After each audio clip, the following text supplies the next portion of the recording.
What's going on, people, and welcome to Man Knows Football. You are here with Guni straight after a loss against Manchester City over at the Etihad Stadium. Manchester City 1, Chelsea 0, and that pushes Manchester City 13 points clear at the top of the table. So if you thought there was still a title race before this game, hopefully after today you will see that it is pretty much a foregone conclusion. Manchester City look like they are running away with the title.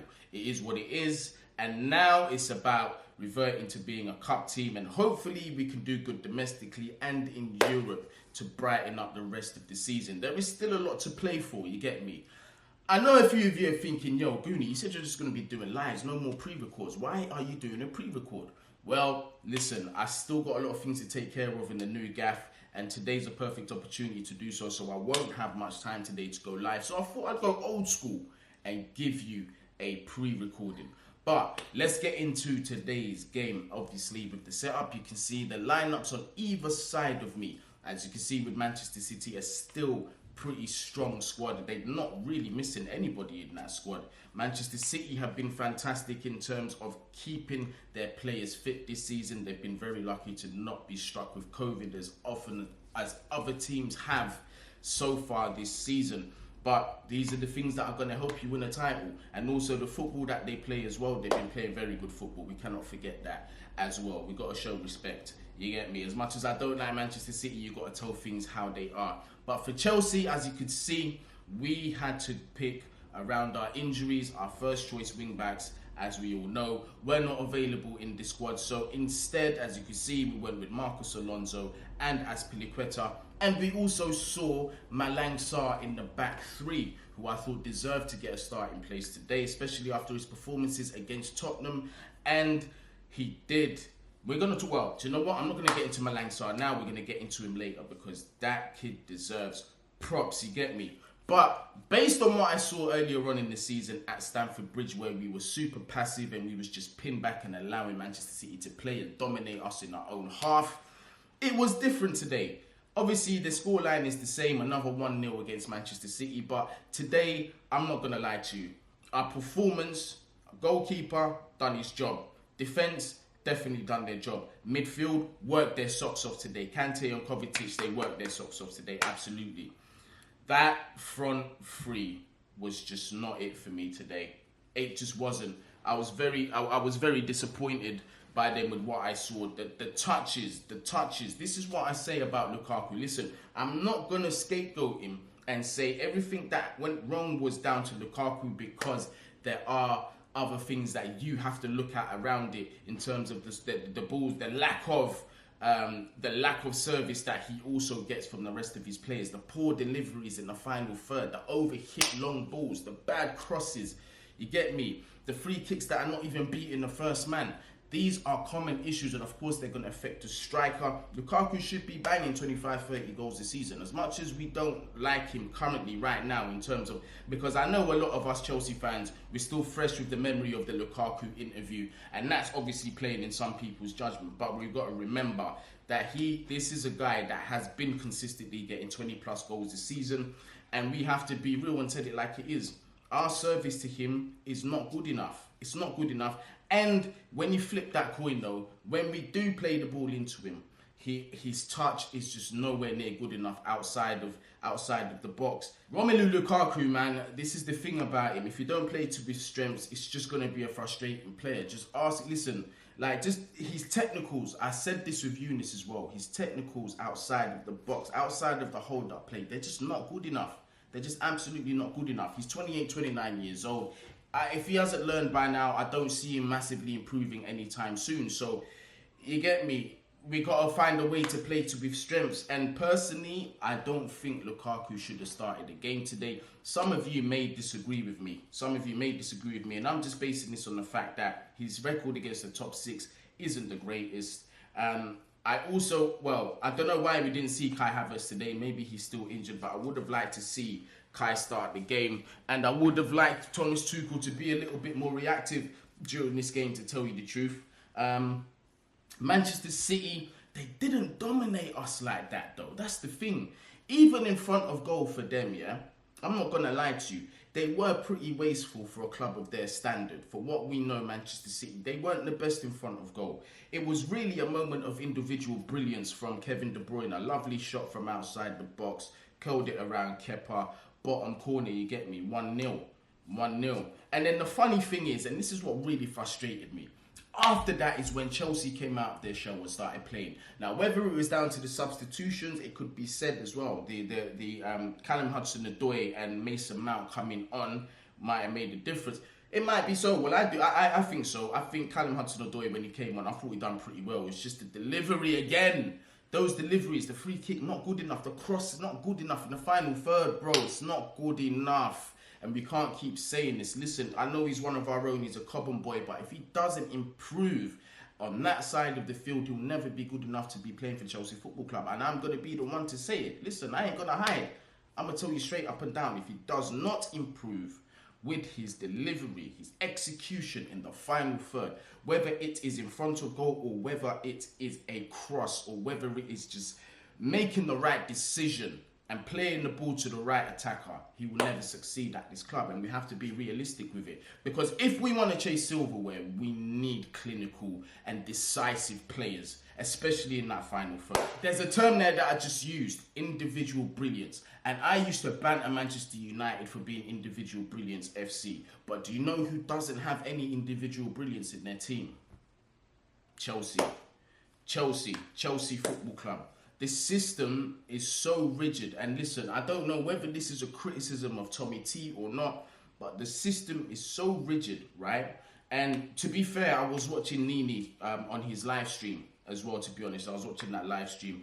Big fan of Nini FC, big up Nini. But he was also saying what I was thinking, bro. The system sometimes can be a bit too rigid and doesn't let like special players express themselves. We've got flair players that can think outside the box and do things differently.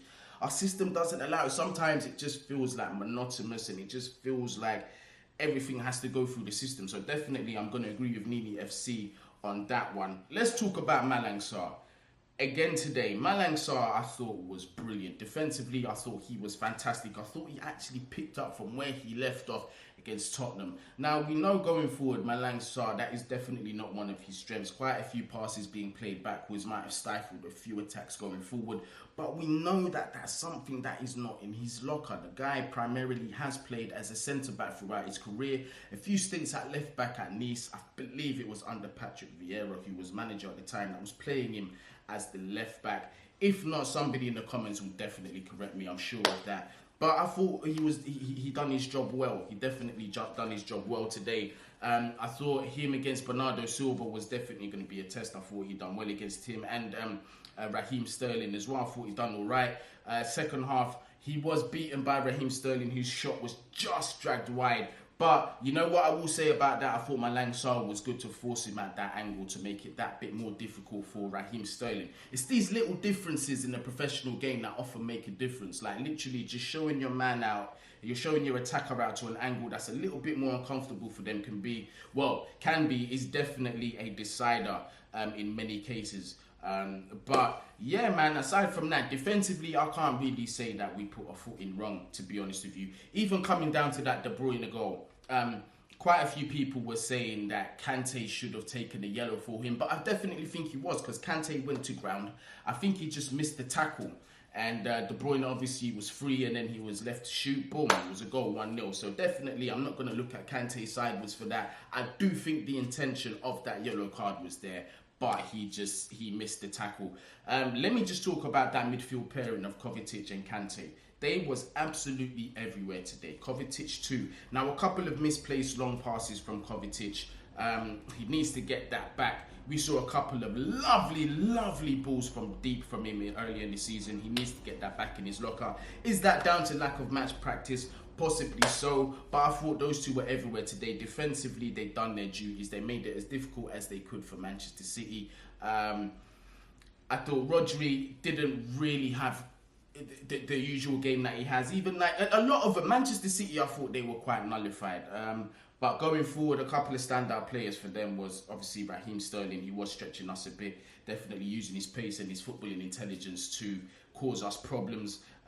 Also De Bruyne with that goal, but Kevin De Bruyne is Kevin De Bruyne, innit? Bernardo Silva again roaming in front of our defence, as he always does at a brilliant standard. So Manchester City, they've done all right today, but it's sort of like, you get me, what we was expecting earlier on against Spurs. Like, Manchester City for them was just like, listen, just go there and win the game. Just get the 1-0 and that's it, you get me? But what frustrates me about this Chelsea side, yeah, is when we went 1-0 down, we was absolutely taking it to them. We were on the front foot. We were playing well. And I think Callum Hudson-Odoi and Mason Mount, they changed things because Christian Pulisic and Ziyech, for me, they weren't really at their best. Timo Werner also came on as well. Had an opportunity to score, pinged it straight at the keeper, caught offside a couple of times. There was one attack that completely broke down. Lovely bit of play. Timo Werner receives the ball on the right-hand side. I don't even think he should be there in the first place, to be completely honest with you. Tries to nutmeg a player, be too smart for himself, completely fails, attack breaks down. And it really just summed up our game. We're just not good enough in front of goal, not creating enough opportunities in front of goal. I'm very disappointed in terms of the final third. The play in the final third, obviously, we've been singing about this all season, has not been good enough. Something needs to be changed in that attack. Maybe there needs to be an overhaul. Maybe there definitely needs to be an overhaul. We need, in my opinion, we need more players who are selfish and want to score goals. Yeah, we ain't had that since Iron Robben. Iron Robben was that guy who used to pick up the ball. He didn't give a shit if his teammate was open.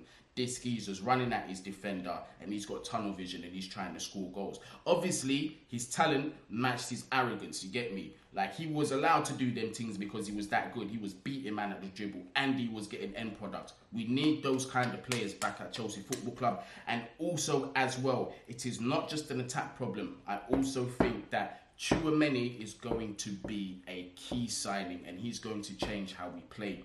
And that's a signing, either him or Declan Rice, that definitely needs to be made, as well as the wing-back options. We must address the wing-back options. Today, Marcos Alonso got caught quite a bit, I ain't going to lie to you, but that's to be expected. He got a yellow card in the 7th minute, and I thought it's going to be a long day from here. I thought Marcos Alonso was going to get a red card, but he done well not to get a red. He stayed on the field, skinned a couple of times, got forward a couple of times as well, won a couple of tackles, looked pretty aggressive, especially in the second half. So Marcos Alonso, terrible performance at times. Redeemed himself 1 or 2 times, but it just wasn't good enough for me. Which brings me to this, yeah?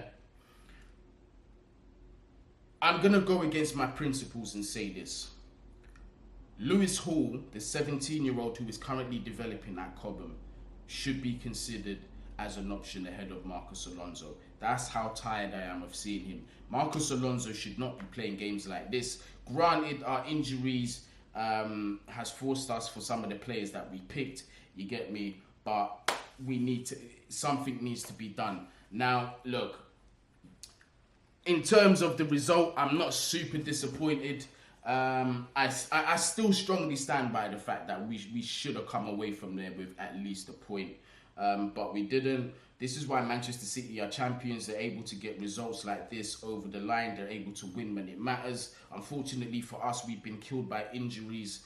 And that's the matter of the fact. And I know to some it's going to sound like excuses, but if we had the players available today, I don't think we would have lost that game. I definitely think we would have come away with 3 points. Reece James, I definitely think would have made a massive difference. We know this.